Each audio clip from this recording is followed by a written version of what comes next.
오늘 함께 나눌 하나님 말씀은 신명기 8장 3절과 마태복음 4장 4절 말씀입니다. 함께 합독하도록 하겠습니다. 먼저 신명기 8장 3절 이어서 마태복음 4장 4절을 이어서 합독하도록 하겠습니다. 함께 있습니다. 시작.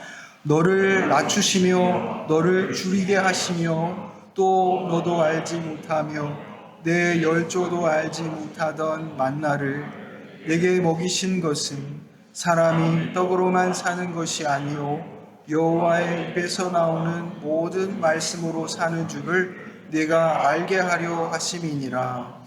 기록되었을 때 함께 읽겠습니다. 예수께서 이르시되 기록되었을 때 사람이 떡으로만 살 것이 아니요 하나님의 입으로부터 나오는 모든 말씀으로 살 것이라 하였느니라. 아멘. 이 시간에는 우리가 사역의 기간 동안 함께 나눴던 말씀들을 한번 통합하여 다시 한번 생각해 보고 또 우리가 세상으로 나아가면서 어떻게 이 말씀들을 안고 우리가 나아갈 것인가 이것을 함께 나누는 시간입니다. 사람은 먹어야 살아갑니다. 그렇죠? 육체의 양식이 필요한 것이죠. 오늘 이제 우리 한 성도님과 이렇게 이야기를 나누다가 말씀을 들었는데 이 시대를 살고 있는 현대인들은 과영양 상태래요. 과영양 상태랍니다. 그래서 어떤 것을 더 과하게 섭취해서 영양 불균형이 온대요. 예전에는 이게 먹지 못해서 영양 불균형이 왔는데 이 시대에는 어떤 걸 더 과하게 섭취해서 영양 불균형이 온다. 이런 말씀을 들었습니다. 저희들은 육체의 양식을 먹어야 살아가는 그런 사람들입니다. 그러나 성경은 인간이 단지 그런 육체적인 존재만이 아니라고 말하고 있습니다. 우리가 읽었던 신명기 8장 3절 말씀, 사람이 떡으로만 사는 것이 아니요 여호와의 입에서 나오는 모든 말씀으로 사는 줄을 내가 알게 하려 하심이니라 하신 이 말씀은 하나님께서 광야에서 이스라엘에게 만나를 주셨던 그 일들을 떠올리게 합니다. 광야는 결핍의 장소이죠. 그리고 또 인간의 한계를 드러내는 그런 자리입니다. 이스라엘 백성들은 이 광야에서 스스로 살아갈 수가 없습니다. 하나님께서 만나를 매일같이 내려주셔야 했고 또 그들에게 물을 주셔야 했고 또 그들을 인도해 주셔야 했습니다. 그래서 이 광야 학교를 통해서 이스라엘은 하나님을 의지하는 법을 배웠습니다. 예수님께서도 광야에서 시험을 받으시는데요. 사탄의 시험을 받으십니다. 그때 이 말씀을 인용하셨습니다. 사람이 떡으로만 살 것이 아니요 하나님의 입으로부터 나오는 모든 말씀으로 살 것이라. 이 말씀을 통해 사탄의 시험을 물리치시죠. 사탄은 예수님께 돌로 떡을 만들어 보라. 그래서 허기를 면하라 라는 시험을 했었습니다. 그러나 예수님께서는 매우 줄이고 시장하신 그런 상황이었지만 육체적인 필요보다 하나님의 뜻과 말씀에 순종하는 삶을 선택하셨습니다. 예수님께서 시험 받으신 것은 우리의 대표가 되어서 받으신 그 성격이 있습니다. 그래서 예수님 시험에 3가지 시험이 있죠. 그걸 보면 인생의 제일 된 목적, 더 중요한 것, 우리 육신의 양식보다 더 중요한 것이 하나님의 말씀을 따라 살아가는 것, 그로 인해서 하나님의 영광을 드러내고 또 그 하나님을 누리는 그런 삶을 살아가는 것이라 이 시험을 받으셨습니다. 그리고 또 사탄은 말씀을 가지고 예수님을 시험하는데요. 하나님을 시험해보라 이렇게 시험합니다. 하나님이 너를 지키시는지 안 지키시는지 한번 이 높은 곳에서 뛰어내려보라. 우리에게 인생의 큰 시험은 하나님을 시험하려고 하는 그런 모습입니다. 그분께 우리 자신을 맡기고 의지하지 못하고 끊임없이 하나님을 시험하려 듭니다. 마지막으로는 사탄이 경배의 대상을 빼앗으려는 그런 시험을 합니다. 우리에게서 하나님을 빼앗으려는 것이죠. 우리의 유일한 경배의 대상은 하나님 한 분이신데 이 세상의 다른 것들과 이 모든 영광 또 풍요, 부유함 이런 것들을 조건으로 제시하며 우리의 경배의 대상을 빼앗으려는 시험을 합니다. 예수님께서 이 시험을 이기신 것은 우리를 대신하여 이 시험을 이기시고 우리로 하여금 하나님의 말씀대로 살아갈 수 있는 사람들로 세우시기 위함이었습니다.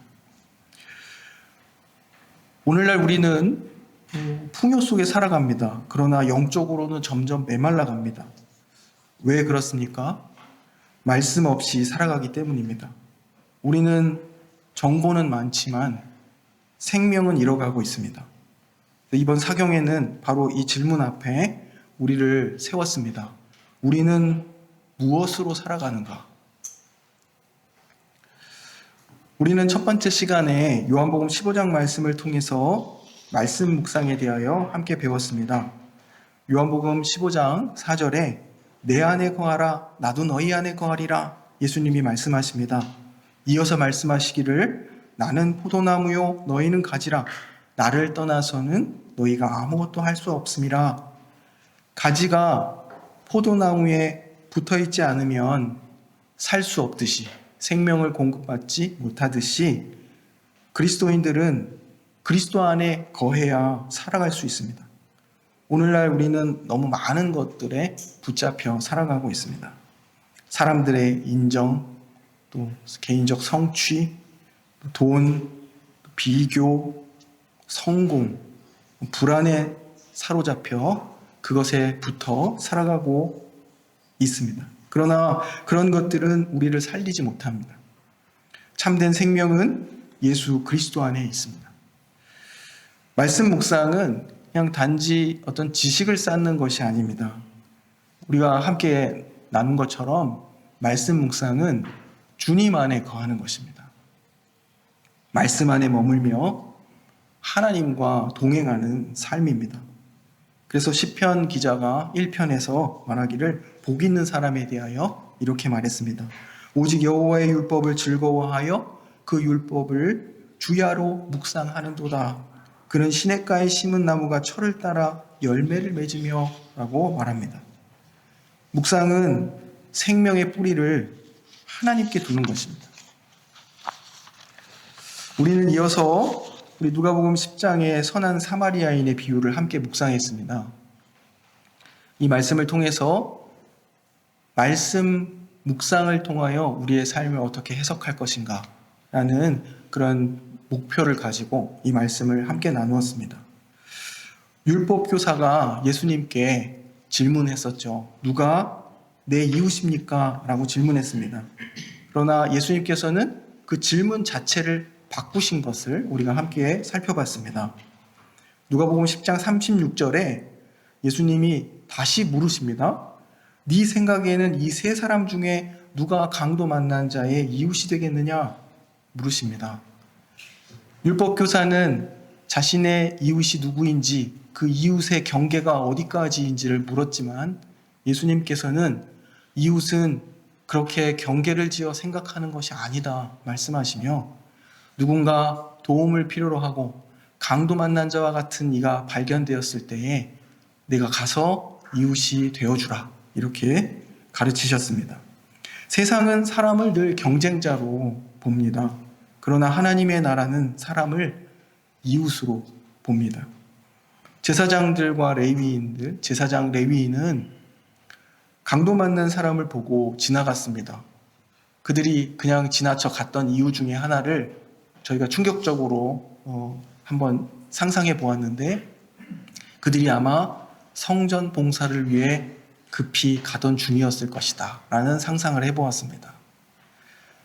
성전의 거룩한 봉사를 위해서 자신의 몸이 부정해지는 것을 방지하기 위해 강도 만나 죽어가는 자를 외면하였다. 충격적이죠. 그런데 우리의 신앙이 이렇게 되어질 수도 있다. 그래서 우리는 늘 깨어 있어야 한다. 이런 말씀을 함께 나누었습니다. 말씀은 우리의 눈을 바꾸어 줍니다. 누가 내 도움이 필요한 사람인지를 보게 합니다. 누가 외로워하고 있는지, 누가 상처받아 있는지, 누가 사랑을 기다리고 있는지 보게 합니다. 말씀은 단순히 생각을 바꾸는 것이 아니라 삶의 방향을 바꿉니다. 예수님께서 이 비유의 마지막에 이렇게 말씀하셨습니다. 가서 너도 이와 같이 하라. 말씀은 이처럼 행동으로 이어져야 하는 것입니다. 제가 이 두 번째 시간에 시간이 좀 부족해서 나누지 못했던 말씀이 있는데요. 내 이웃을 내 몸처럼 사랑하라 하신 이 말씀은 레위기 19장에 근거하고 있습니다. 레위기 19장에 보시면 18절에 내 이웃 사랑하기를 내 자신과 같이 사랑하라 하신 말씀이 있습니다. 이 말씀의 문맥 가운데 이웃을 사랑한다는 것이 무엇인가를 언급하고 있습니다. 그런데 우리가 생각하는 것처럼 사랑의 감정을 말하고 있지 않고 매우 구체적인 삶의 실천과 자세, 태도를 다루고 있는 것을 보게 됩니다. 간단히 소개를 드리면 레위기 19장이 말하고 있습니다. 가난한 자를 배려하라 라고 얘기합니다. 우리가 잘 아는 말씀입니다. 너희가 추수할 때에 밭에 모퉁이는 남겨두라. 다 베지 말아라. 또 추수하다가 곡식단을 들고 갈 때 떨어진 것들 줍지 말아라 라고 하십니다. 그것은 가난한 자와 외국인과 나그네를 위한 몫으로 남겨두라고 하시는 것이죠. 이웃사랑은 이렇듯 구체적인 삶으로 드러납니다. 정직하라고 하십니다. 도둑질하지 말라, 속이지 말라, 거짓말하지 말라 라고 말씀하십니다. 이웃과의 관계에서 그렇다는 것입니다. 약자를 착취하지 말라고 하십니다. 이 말씀은 품꾼의 삭슬, 그 다음날 아침까지 미루지 말라는 것입니다. 경제적인 정의를 말씀하고 있는 것이죠. 임금을 체불하지 말라. 이런 말씀입니다. 또 장애인과 약자를 존중하라고 하십니다. 청각장애인을 저주하지 말라. 시각장애인의 발 앞에 장애물을 두지 말라. 약자를 이용하지 말라는 그런 뜻이죠. 또 험담과 미움을 버리라고 하십니다. 중상하지 말라. 형제를 미워하지 말라. 이것은 공동체를 파괴하기 때문입니다.